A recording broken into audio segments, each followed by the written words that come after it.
All right, now to cover the pons. So we have the upper pons and we have the lower pons. The upper pons is going to be associated more with our cranial nerve 5.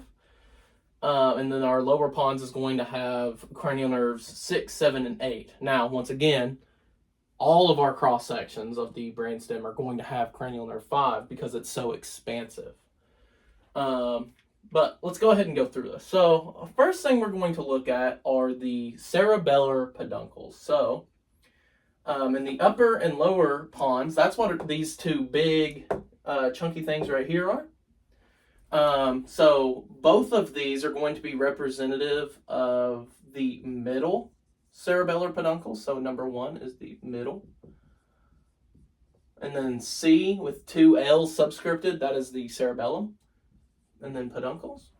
But then in the upper pons, it's also going to include a little bit of the superior cerebellar peduncles.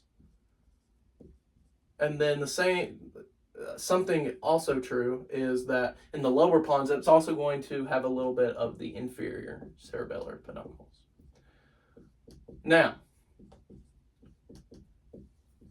there's a little bit of nuance here because I've seen it both ways. Some references say that the cerebellar peduncles, superior, middle, and inferior, are all in the pons. And I've also seen references that say the superior is mostly in the midbrain, and then the inferior is mostly in the medulla. But as long as we know that it's more that the cerebellar peduncles, that there's 3 of them, and then that we have an inferior, middle, and superior, I feel like that's where we should be thinking. So yeah, we have a superior, inferior, and middle cerebellar peduncles. But we'll hit that a lot more when we cover the cerebellum. All right, so let's go through and mark something else. So this structure, that right here, is the same structure as this big thing that's right here. I just most of the time don't draw it, just because there's not really a purpose to. But this is the 4th ventricle, so I like to label it as number 4. The 4th ventricle. So if you remember, when we were in the midbrain, we had the cerebral aqueduct, which connects the 3rd and the 4th. But when we're at the pons, that is the level of the 4th ventricle. Okay, and remember that the ventricles are responsible for cerebrospinal fluid circulation. Okay, now let's start going through these nuclei. So we're at 5, right? So we got 5, we got 6, 7, and then 8. So these are going to be our 5, 6, 7, and 8. So 5 is going to be our trapezoid body. Our trapezoid body is involved with the auditory pathway, and the auditory pathway is going, once it crosses at the trapezoid body. The auditory stimulation is going to cross at the trapezoid body. Not all of it, because auditory information actually travels up bilaterally, but most of the auditory information is going to cross and then go up. So it is mostly contralateral, and this is where it crosses, but the auditory pathway goes up both sides, which is why if you're completely deaf in one ear, it might affect, it's going to be, you can, we'll cover that a different time. The trapezoid body. I don't want to get too much in the weeds. So yeah, the trapezoid body, this is where auditory stimulation crosses. 6 is going to be our medial lemniscus. We should remember that. The medial lemniscus is, so that is the DCML pathway. So a lot of sensory information from the body itself. Number 7 right here is going to be the spinal lemniscus. So remember that the spinal lemniscus, that is where we have the spinothalamic tracts ascending. We also have the spino-olivary tract, but the spinothalamic is definitely way more important. So then number 8 is the trigeminal lemniscus. the trigeminal lemniscus, and the placement may look a little different than it did in the midbrain. Okay, so now we covered our lemnisci. Let's talk about number 9 and number 10 that are right here. These two nuclei that are really, really close. So number 9 right here is going to be one of our cerebellar tracts. But which one of the 3 main cerebellar tracts, cuneocerebellar, dorsal spinocerebellar, and then ventral spinocerebellar, which one went through the superior cerebral peduncles? Because remember, if they went through the inferior, well, then we wouldn't have it right now. It would have done innard. So it must, and it's gone up here.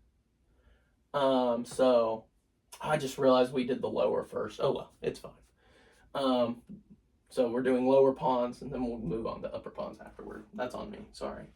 So 9 is going to be our ventral spinocerebellar tract. And remember, the ventral spinocerebellar tract, that's our unconscious proprioception and other things below around the level of L2. So that's going to be more of our lower extremity unconscious proprioception. And then it crosses at the level of the spinal cord, and then comes up, and then it goes through the superior cerebellar peduncle, and then it crosses, and then goes to the ipsilateral cerebellar cortex. So it crosses twice, so it ends up being an ipsilateral controller. All right, number 10. So this little nuclei beside the trigeminal. This is cranial nerve 5 nuclei. Specifically the principal nuclei. Wow, that is rough. But the principal nuclei, so in the pons, that's where cranial nerve 5 is going to be its biggest and its baddest. All right, so we have some other cranial nerve nuclei here. Okay. So we have 11. Actually, let's cover it like this. So 11, 12, 13, 14. Okay, so 11, 12, 13, 14. 11, so this is a nuclei that is located more medially, and it's a cranial nerve nuclei. So what cranial nerve out of 6, 7, and 8 is located more medially? And if you remember your divisible by 12 rule, you would tell me that it is cranial nerve 6. So cranial nerve 6 is obviously our cranial nerve that does lateral eye movement via the lateral rectus. Number 12 right here is going to be cranial nerve 7, the facial nerve. And there's actually multiple nuclei here to account for all of the different types of stuff that the cranial nerve 7 does, because remember, it's mixed, and it's not only motor and sensory, but it also has parasympathetic responsibilities that it does. So cranial nerve 7, and then cranial nerves 13 and 14, the cranial nerve nuclei that I labeled 13 and 14, these are going to be cranial nerve 8. 13 is going to be more of the vestibular nuclei. And then 14 is more of our cochlear nuclei. So the vestibular part, that's going to be more of our balance, our sense of equilibrium, stuff like that. And the cochlear nuclei, that's going to be, hearing and stuff. Okay. We covered that. So let's see here. What else do we need to cover? Oh, there we go. So we got 15, 16, and then we have 17 right here. All right, so 15, 16, and 17. Well, the one that is located more anterior is the rubrospinal tract. Remember, that is our upper extremity fine motor flexors. That's the muscles that it innervates. 16 is our tectospinal tract. And then 17 is our medial longitudinal fasciculus. And remember that the medial longitudinal fasciculus is, it connects cranial nerves 6, 4, and 3 to do some eye movement stuff, coordinates our eye movement. Okay, am I forgetting anything? Yes, okay, so this will be 18 here. So 18, so this is the basis part of the pons. And you'll see these little dots. These little dots are the pontine nuclei.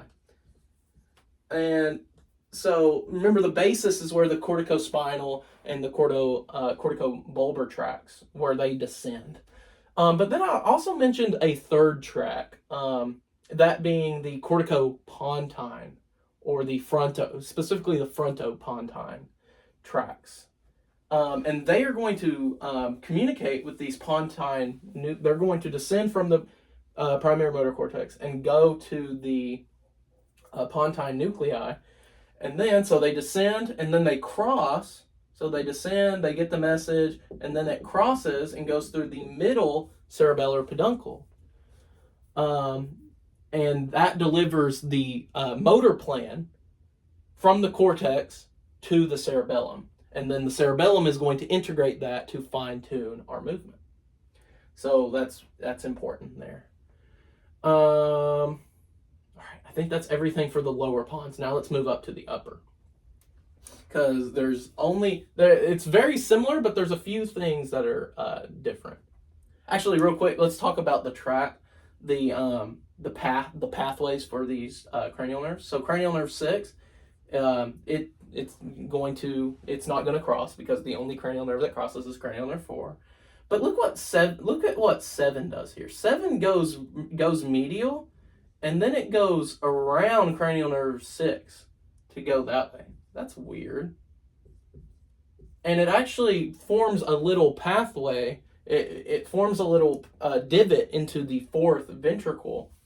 So yeah. And then cranial nerve 8, they're here. Now the arrow is just the direction of the nerve. It's not saying, cranial nerve 8 has a motor supply or anything like that. But yeah. All right, so now let's move on to the upper pons. We have number that, and then we have our pontine nuclei. I feel like we don't have to, plot the number or anything. We have the trapezoid body. Remember, that's where our auditory information, most of it crosses. We have the medial lemniscus, and then we have the trigeminal lemniscus. Notice how it is it's buddy-buddy with the medial lemniscus now. Versus the lower pons, it was doing some shenanigans down there. And then we have the spinal lemniscus, more of our pain and temperature via the spinal thalamic tract. And then we have the lateral lemniscus. The lateral lemniscus returned, so that's 19. The lateral lemniscus. The lateral lemniscus, remember, it's taking auditory stimuli up to the inferior colliculi. Well, where is it bringing it up from? It's bringing it from our cranial nerve 8, the cochlear nuclei. So it goes from the cranial nerve 8, the cochlear nuclei, and then most of it crosses via the trapezoid body, and then it ascends via our lateral lemnisci. Good deal. All right, and then we have 2 cranial nerve nuclei here. So we have 20, and then lastly 21. Wonderful.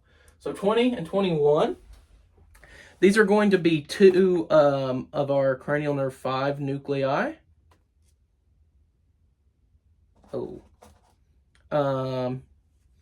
So the more medial one is the... Okay, so 20, the more medial one, is our motor. So cranial nerve 5, more of our modal. So this is the principal. And then I can't quite remember right now, but I'm pretty sure the cranial nerve 5 nuclei that is down here, so 10. This is actually the spinal nuclei, technically. It might be the principal. I think it's the spinal one, though, so sorry I said that wrong. And the spinal nuclei, I believe it's in the lower pons and then in the medulla as well. So sorry about that. But so 20 and 21, these are CN5, the principal nuclei. So these are the big movers. The more medial one is the motor nuclei, and then 21 is the more sensory nuclei. So yeah, that's cranial nerve 5. And then cranial nerve 5, it's going to have a similar pathway. All right. That is the Pons. There we go. See you in the next video.